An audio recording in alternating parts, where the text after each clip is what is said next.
Rəcəb ayında oruç tutmaq tövsiyə edilir. Çox adam tutmağı istəyir. Lakin bilin ki, boynunda qəza orucu, yəni Ramazan ayından tutulmayan oruc qalıbsa və siz bu qəzanı tutmaq yerinə müstəhəb oruç tutsanız, orucunuz batildir. Ona görə də boynunda qəza orucu olan kəs qəzasını tutmalıdır. İnşallah Allah ona Rəcəb ayının savabını da verər. Ancaq kimin boynunda qəza orucu yoxdursa, elə müstəhəb olaraq da tutsun. Hal-hazırda birinci gecənin əməlləri aktualdır. Mən müxtəsər deyim. 1. Peyğəmbərdən nəql olunub ki, Rəcəb ayının hilalını gördükdə bu duanı oxuyardı. Skrini paylaşıram ərəbcəsi, oxunuşu və tərcüməsi. Həmçinin Həzrətdən nəql edilib ki, Rəcəb ayının hilalını gördükdə bu duanı oxuyardı. İkincisi, qusl etməkdir. Bu ayın əvvəli, ortası və sonu qusl almaq faydalıdır. Niyyəti necədir? Məsələn, Rəcəb ayının daxil olması yaxud birinci gecəsi üçün qusl alıram, qurbətən ilallah. Qeyd edim ki, bu qüsüllər vacib qüsüllər kimi deyil ha.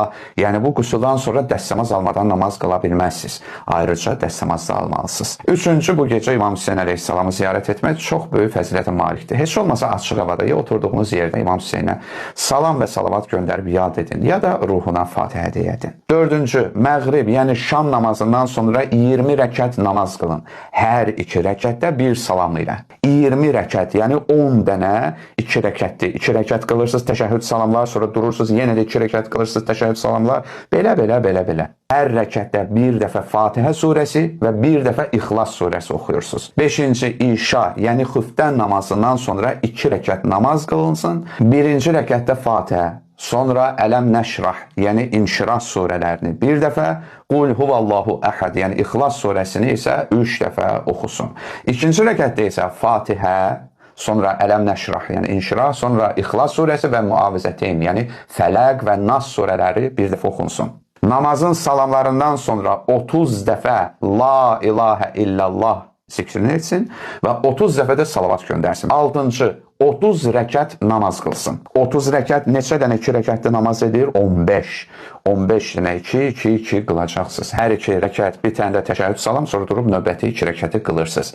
Hər rəkətdə bir dəfə Fatihə, daha sonra ardınca Kafirun surəsi, sonra 3 dəfə Qul Huvallah surəsini oxuyursunuz, yəni İxlas surəsini. 7-ci, ayın 1-ci gecəsini ihya etmək, yəni sübh namazına qədər oyaq qalıb ibadət etmək. Bu vacib deyil, yəni kimin imkanı varsa. 8-incisi, İmam Cavaddan nəql edilən bu duanı oxumaq, yenə də ərəbcəsi, oxunuşu və tərcüməsini qeyd edirəm.